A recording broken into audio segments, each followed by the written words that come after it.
In the context of human rights violations, mapping is the process of understanding systematically and then graphically portraying human rights violations. First we understand the actors, and then we understand their relationships to one another. What's important about this mapping exercise is that it includes a range of actors: victims, protectors of human rights, and adversaries, and the position of these actors on multiple spatial levels, that is, the local, the regional, the national, and the international.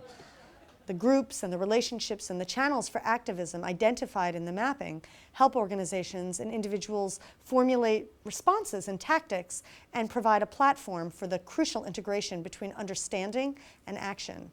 It can help us to untangle the complexities and the dynamics that lead to and sustain human rights violations and abuses. Mapping can be used to identify power structures, for example, the flow of information and resources. It allows for active participation of affected communities. It is flexible, and it can be used to analyze both an overall situation as well as specific types of human rights violations or abuses. Sometimes the difference between a successful and a less successful campaign is knowing which actors to focus on, whom to try to influence or pressure or target. And those actors are not necessarily the ones that we might originally think of.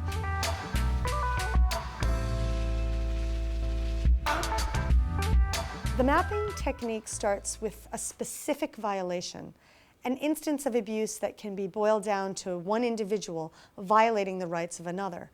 Now, of course, not all human rights violations follow this path, and the mapping exercise can be amended for that purpose. But for now, let's just focus on one or two individuals. So I want to just start with looking at the video. This is going to give you a sense of the specific violation that I'm talking about. The first thing we're going to ask you to do after you understand what's happened is to map the exercise. An Australian-funded counter-terrorism unit in West Papua is facing new accusations of abusing its power in the troubled Indonesian province. The victim and the perpetrator are placed at the center of the map. From there, the key actors for each of them is listed and the nature of the relationship noted. And I want you to kind of think about the colors that you might use for mapping. Perhaps you're going to have particular colors or shapes for specific kinds of actors. How powerful are these actors? Maybe specific sizes of the shapes.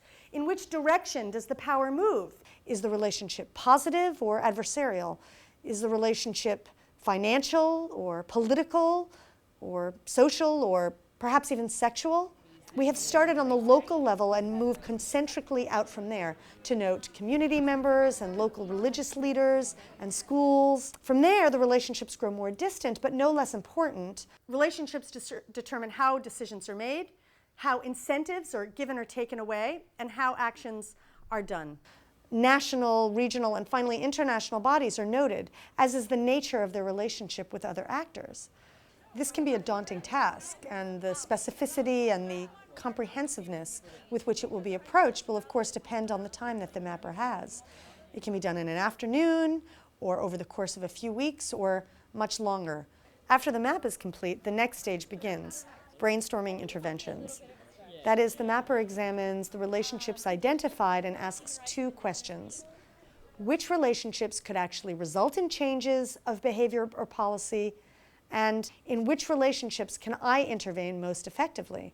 Now, often there isn't much overlap between these two questions, and that's when it makes sense to work with others to strategize which interventions to choose. The mappers choose about 5 interventions and use sticky notes to place them on the map.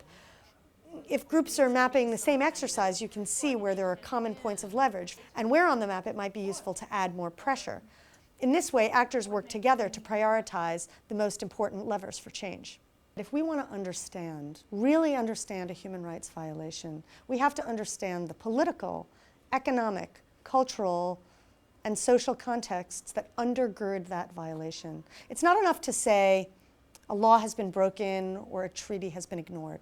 If we really want to respond to that abuse, we need to understand the roots of where it came from, and mapping helps us to do that.